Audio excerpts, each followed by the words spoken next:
And what I'd like to do tonight is to just talk a little bit about how the techniques of imaging for ischemia and imaging for atherosclerosis are complementary. I think that we've heard a lot about the early detection of atherosclerosis in patients with subclinical disease tonight. It gives us this opportunity for more effective prevention and potentially eradication of the disease of heart attacks. Then in the patients in whom we are not so early, where there is active ischemia, we need to define those who can benefit from revascularization as well as from medical therapy. And in that regard, we don't go straight to angioplasty or bypass surgery because they're not without risk. We need to determine who might benefit. I think that we are in the midst, based on the non-invasive imaging strengths, of really seeing some definite paradigm shifts in the way we approach patients. Instead of thinking about risk factors, we are now talking about disease markers. Instead of talking about detection of stenoses, we're talking about identification of patients who are at risk for short-term events. And then instead of just talking about risk assessment, we're talking about identifying those patients who might actually benefit from a procedure. Not only are they at risk, and there are opportunities in these regards for multimodality imaging. Now first, just let me mention nuclear cardiology. It is a very strong component of the current mainstream cardiology practice. We use nuclear methods to evaluate the extent and severity of perfusion abnormalities. And as my colleague, Dr. Rory Akamovich, recently added to our armamentarium in this regard, when we look at the extent and severity of a perfusion defect by grading the scores of the segments that are shown in this slide, we can then normalize by the maximal score possible and end up with a statement to the clinician about the percent of the myocardium that is hypokinetic, that has stress perfusion defect, the percent of the myocardium that's ischemic, and the percent that has infarct or that is a fixed defect. Any clinician, if you tell them that 20% of the patient's myocardium is ischemic, would know what that means intuitively and would act on it. It doesn't really matter whether we're talking about 17 segments or 20 segments or 14 segments or 12 segment analyses, and all of these are common analyses for the nuclear data, because if you normalize for the maximal score, you can end up comparing the different approaches. We recently published on 16,000 patients that we followed at Cedars-Sinai for 2 years. The number here of 16,000 illustrates to us that nuclear cardiology is a mature technique with a lot of outcomes data. And we show, plotted horizontally, the percent of the myocardium abnormal at stress, and then vertically the cardiac mortality rates per year. And we see the strong relationship between the extent of that defect and subsequent outcome. Based on many centers' data in over 70,000 patients now, reported with this medium-term follow-up. We see that the nuclear test is effective in defining events over a few-year period of time. Not 10 years, the way we can talk about with coronary calcium, but a shorter term. We can define those patients who are at need for consideration of revascularization in a broad spectrum of patients. And by virtue of the fact that we can image ischemia, or how much myocardium is reversibly ischemic with stress, we have an opportunity to predict who might benefit from a revascularization procedure. There's an article in circulation first authored by my colleague Akamovich again, based on Cedars data, where we looked at what were the drivers to revascularization. And it turns out, if you looked at the likelihood of revascularization in a multivariable model, 83% of the information that we could derive, anyway, in the patients who were referred for testing came from how much myocardium was ischemic. And clinicians seemed to know that 10% ischemia was an important number. Well, in a sophisticated way of adjusting data for using a propensity score and then standard risk adjustment, you can then take information such as what leads to revascularization to allow you in an observational database to compare different therapies. In this slide, we compare revascularization in white to medical therapy in red, and we see that right at about 10% ischemia, there's a crossing of these lines. Death rates are plotted vertically. In patients who have very little or no ischemia, the death rate in a patient undergoing a revascularization procedure is actually higher than the patient, on the average, who undergoes a medical therapy. On the other hand, in the patients who have a lot of ischemia, there's a clear-cut benefit for revascularization over medical therapy, and this actually holds throughout a broad range of ejection fractions. Recently, what we've done is to be able to illustrate that if you have a patient with a very low ejection fraction, we can say that that patient is in a high-risk group. But the likelihood of benefiting from a revascularization in the patient who's in a high-risk group depends on how much ischemia is present. Now, it's not just the ischemia, of course, that determines whether or not you revascularize. You have to take into account a lot of non-nuclear and other kinds of nuclear findings in making these determinations. Now, how does this all fit together? I'd like to start at the opposite end of the spectrum from what we've been talking about tonight. If a patient has a high likelihood of coronary disease but doesn't have disabling angina, minimal angina, or just as through non-invasive, let's say, stress testing, is found to have a high likelihood of coronary artery disease, where do we go? Stress imaging, either stress nuclear, stress echo, appears to make sense in these patients. If they have extensive ischemia, they're going to be revascularized. Mild ischemia, it depends on the patient. No ischemia, that's a question. Come back to that in a second. Nuclear techniques allow us to identify this benefit from the determination of who can benefit from revascularization. So it's got a high technical success rate. We can objectively quantify ischemia, and it's commonly used, even by the most invasive cardiologists, to determine who needs to consider a PCI. It's interesting, over time, we found that the invasive cardiologists are the number one referrer to patients, to non-invasive testing laboratories for ischemia. Limitation of ischemia testing is we're not going to detect the early patient. We're not going to detect the patient who might have the problems 10 years down the line. We're detecting the patient with a short-term, with respect to short-term risk, and we can at times underestimate the extent of disease. Tonight we've heard a lot about calcium. It's the most accurate test for the early assessment of coronary atherosclerosis. We heard about the relationship between plaque burden and coronary calcium score. We know that if you have a normal calcium score, it's very unlikely that you'll have a coronary stenosis, but just having calcium doesn't mean you'll have a coronary stenosis. But we know that there's independent incremental information over risk factors. Many speakers addressed that tonight by looking at the calcium measurements. You've already seen this data that came from the Paul Raji and Tracy Callister's data. In both men and women, the calcium score is predictive. I wanted to emphasize that it's very predictive in the patients who have intermediate Framingham risk, but it's actually predictive in all three of the patient groups. But from a cost-effectiveness standpoint, that intermediate risk group is clearly a group identified as benefiting from the different coronary calcium scores. And these scores help us determine to be aggressive with patients with medical therapy. Who do we have to be most aggressive with? And then importantly, what I'm emphasizing tonight, do you need more testing after you've had an ischemia, after you've had an atherosclerosis scan? So the opposite end of the spectrum, a patient with very low risk, well, none of us are going to talk about actually doing an imaging test on such patients. They're very low risk. But the patients who are in the intermediate risk, if they're asymptomatic, we've heard tonight a coronary calcium score makes sense.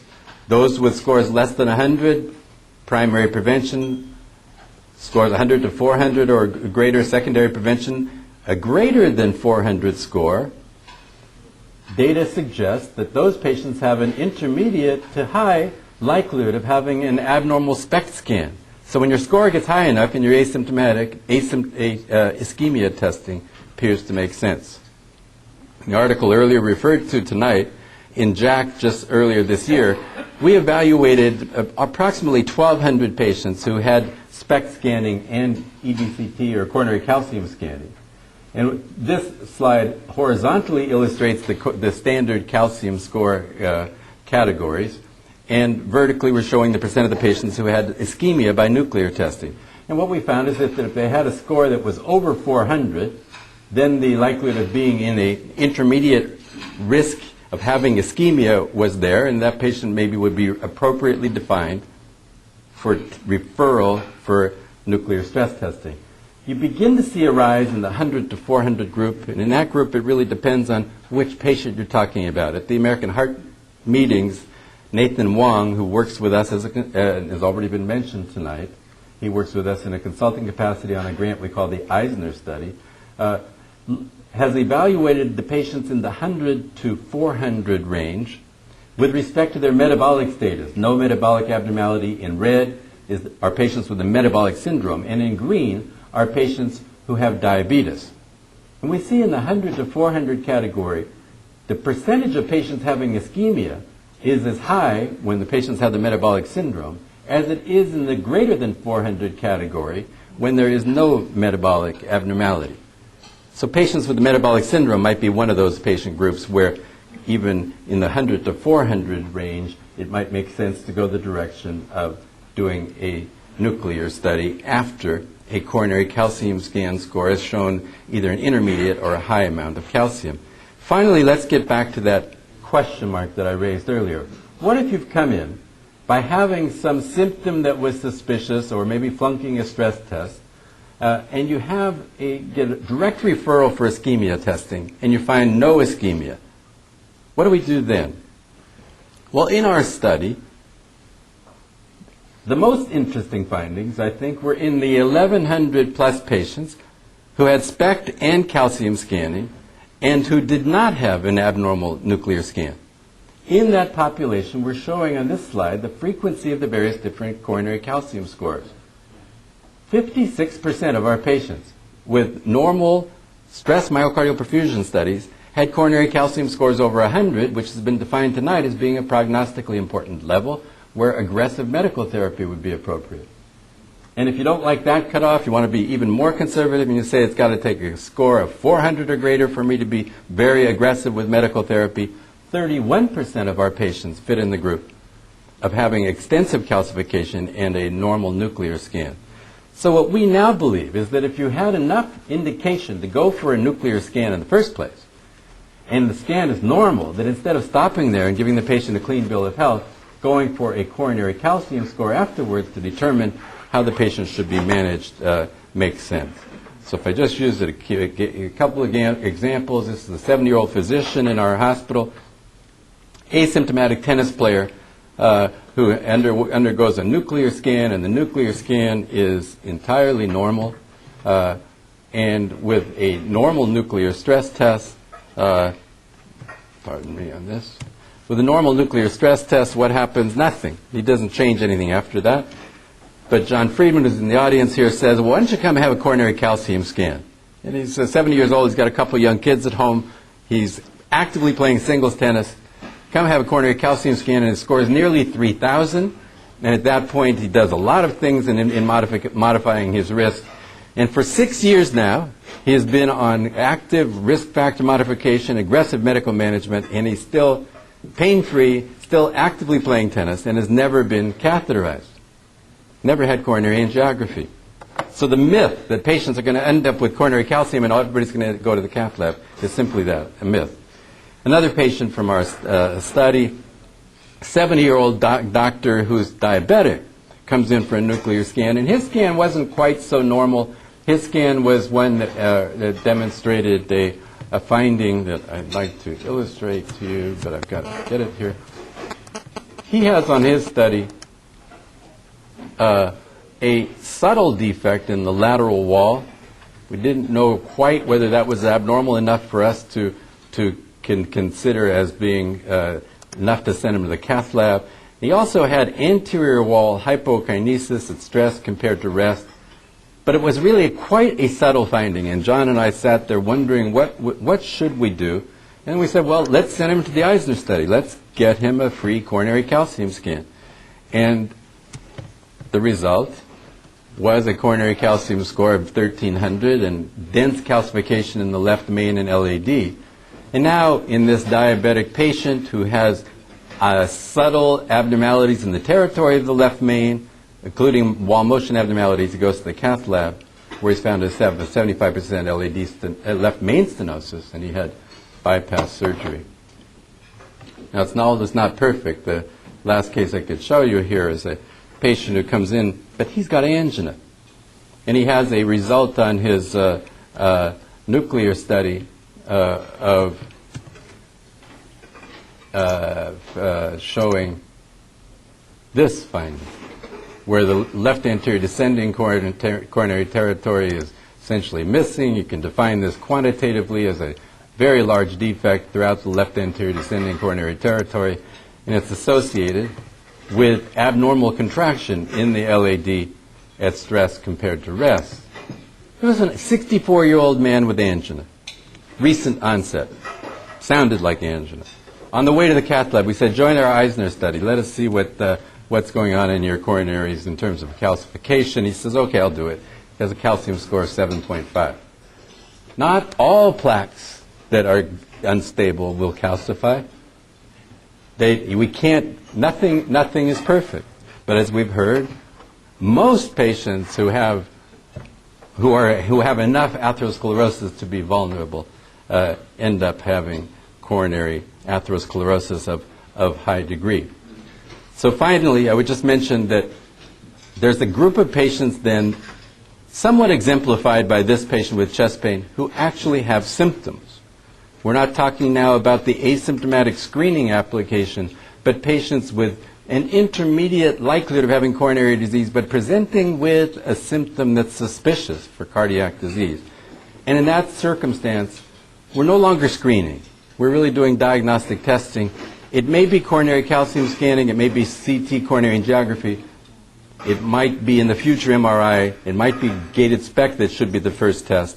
We don't really know yet where that patient, how to test that patient in the most cost-effective manner. To end, then, I think that non-invasive imaging plays a very important role in guiding management decisions in patients with either known disease or with suspected disease. The non-invasive imaging advances are facilitating paradigm shifts from early detection of disease, from just into